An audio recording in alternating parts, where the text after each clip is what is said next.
मित्रों नमस्कार। इस कड़ी में हम आपके लिए लेकर के आए हैं एक विशेष जानकारी।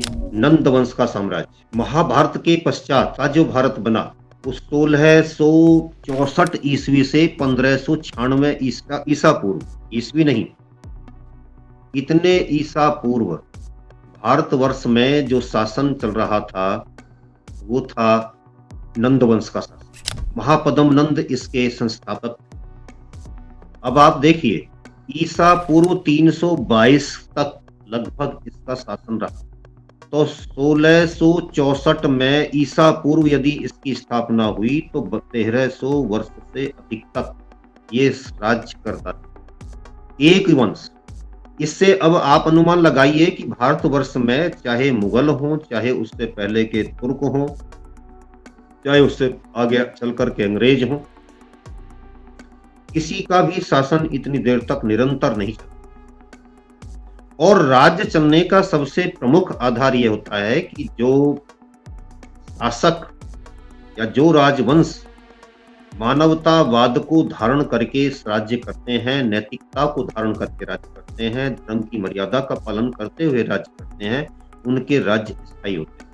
इसका मतलब इन राजाओं को इनके बारे में जो कह दिया जाता है कि शायद उनका राज्य अच्छा नहीं था या ऐसा था वैसा था, जो नकारात्मक चिंतन इनके बारे में प्रस्तुत किया जाता है, खासतौर से जो अंतिम शासक नंदवंश का रहा, जिसको समूल उच्छेदित करने का उखाड़ देने का संकल्प चाणक्य ने लिया, उसकी वृत्ति ऐसी हो सकती है। तो जो अंतिम राजा इस तरीके का हमको दिखाई देता है, हम मान लेते हैं कि सारा शासन और सारे जो इसके पूर्वज थे वो भी इसी प्रकार के रहे, लेकिन ऐसा नहीं।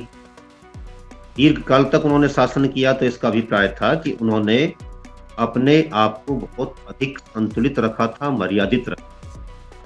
इनका शासन आज का जो उत्तर प्रदेश है, बिहार है, बंगाल है, मध्य प्रदेश का भी कुछ क्षेत्र है, कुछ हरियाणा का क्षेत्र है और कुछ जो है थोड़ा सा पंजाब आ जाता है। इस तरीके से गुजरात की तरफ को निकल जाते हैं, राजस्थान की तरफ को निकल जाते हैं, इतने पर इनका शासन था और ये बहुत लंबे काल तक चला, 1200-1300 वर्ष तक और उससे भी अधिक वर्ष तक यदि चला। तो महत्वपूर्ण ये था कि इनका चिंतन पूर्णतया नैतिक।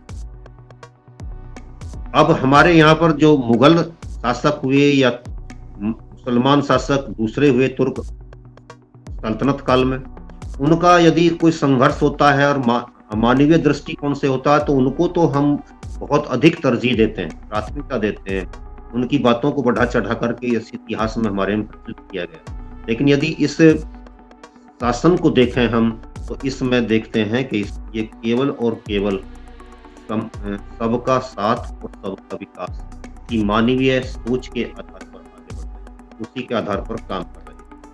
नंद वंश के जो शासक हैं इनके बारे में जैन परंपराओं के साथ साथ संस्कृत नाटक मुद्रा राक्षस से भी हमको जानकारी मिलती है। मगध क्षेत्र में इनकी राजधानी हुआ करती थी पाटलिपुत्र, जिसको आजकल हम कहते हैं पटना। वहां पर इन राजाओं ने वहां से रह करके इतने दीर्घ काल तक, यानी कि पटना को अपनी राजधानी बनाकर देर तक शासन करते हैं।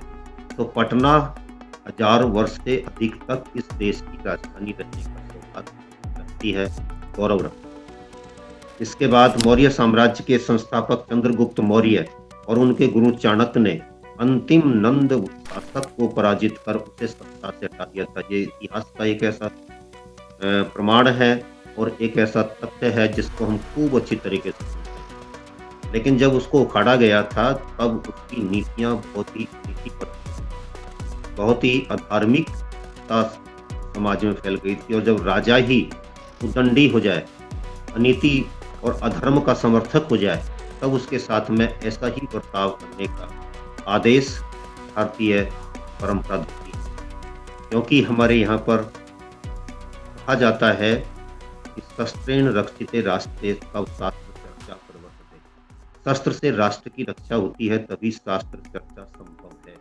तो शस्त्र हाथ में होगा तो भले लोगों का कल्याण होगा, यानी कि शासक गर्म होगा, उसकी नीतियाँ मजबूत होंगी, उसकी सोच बहुत ही सॉलिड होगी, मजबूत होगी, ठोस होगी और कठोर निर्णय लेने में तनिक भी संकोच नहीं करेगा। ऐसे राजा का ये राज्य स्थायी होता है, मजबूत होता है और ये इन शासकों ने करके दिखाया था। तो नंद वंश को भी हमें अपने देश के इतिहास के एक महत्वपूर्ण वंश के रूप में मान्यता देनी चाहिए और उससे पहले के जो हमने आपको बताए, जो अन्य शासक थे जिन्होंने दूर तक और देर तक शासन किया, उन्होंने भी मजबूती के साथ शासन किया। ये किया कि हमारे शासन की नीतियों में धर्म की नीति महत्वपूर्ण हो जाती है। ये शब्दों के साथ इसकी जानकारी को भी हम विराम देते हैं और आशा करेंगे कि आप अन्य जानकारियों के लिए हमारे साथ जुड़े रहेंगे।